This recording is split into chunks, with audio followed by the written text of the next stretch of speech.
Israel ने फिर 4 target lock किए हैं। ये बड़ी खबर सामने आ रही है। आईआरजीसी के 3 जनरल्स को मारने का प्लान है।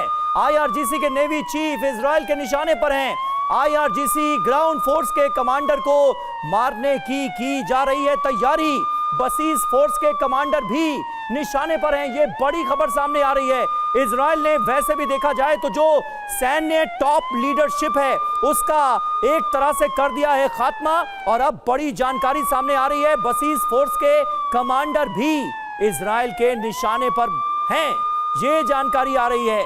आईआरजीसी ग्राउंड फोर्स के कमांडर को मारने की तैयारी है। आईआरजीसी नेवी चीफ इजराइल के निशाने पर है। और एक और बड़ी खबर आपको बता दें, इजराइल के 4 टॉप टारगेट लॉक कर दिए गए हैं। ये बताया गया है आयतुल्ला खामेनी टारगेट नंबर 1 है।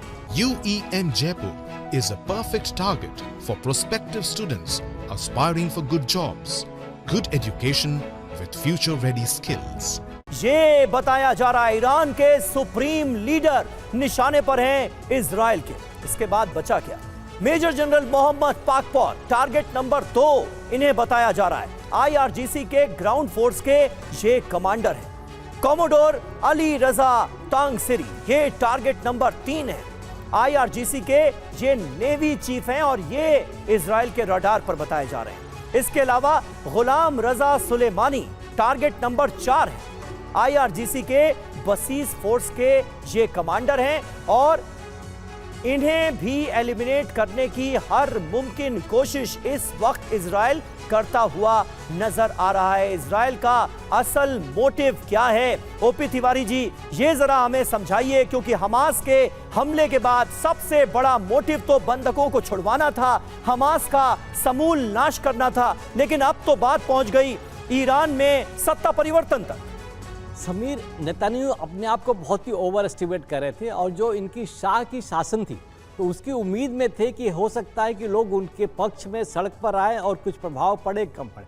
हाँ। लेकिन ये हुआ नहीं। हाँ। इतना आसान नहीं है। ईरान बहुत बड़ा देश है और ये जिस तरीके से ये लीड कर रहे हैं 1970 से, तब इतने साल से ईरान में पूरा पैठ बनाया हुआ है। ईरान को मिलिट्रीली बहुत ही स्ट्रांग बनाया हुआ है। इतने सब सैंक्शन लगाने के बाद भी ईरान की इकोनॉमिक स्थिति इतनी ख़राब नहीं हुई है।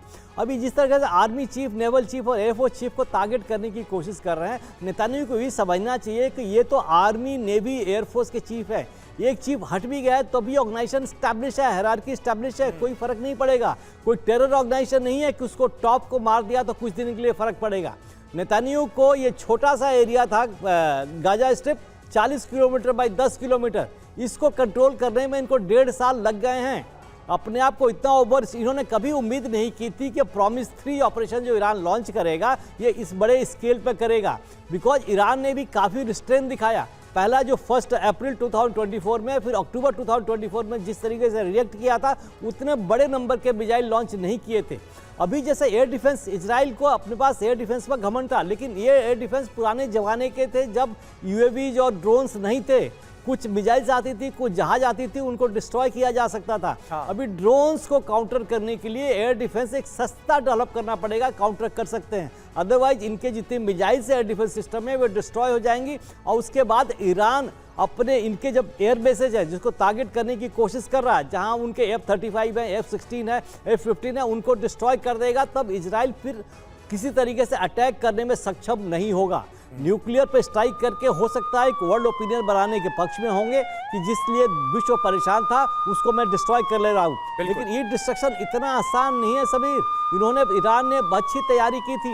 इनके जो मेन एसेट्स है 500-500 फीट नीचे हैं पहाड़ों के अंदर, इतना बड़ा एरिया है। छोटा मोटा न्यूक्लियर अगर डिस्ट्रॉय हो भी गया है तो कॉमन पब्लिक को वहाँ क्या फर्क पड़ेगा? ठीक है, यानी आपके हिसाब से ईरान को हल्के में लेने की भूल नहीं करनी चाहिए। इजराइल को ईरान ने बड़ी तैयारियां की हैं और इसका अंजाम भी सीधे तौर पर इजराइल के अलग अलग शहरों में ईरानी हमले के तौर पर हमने देखा है।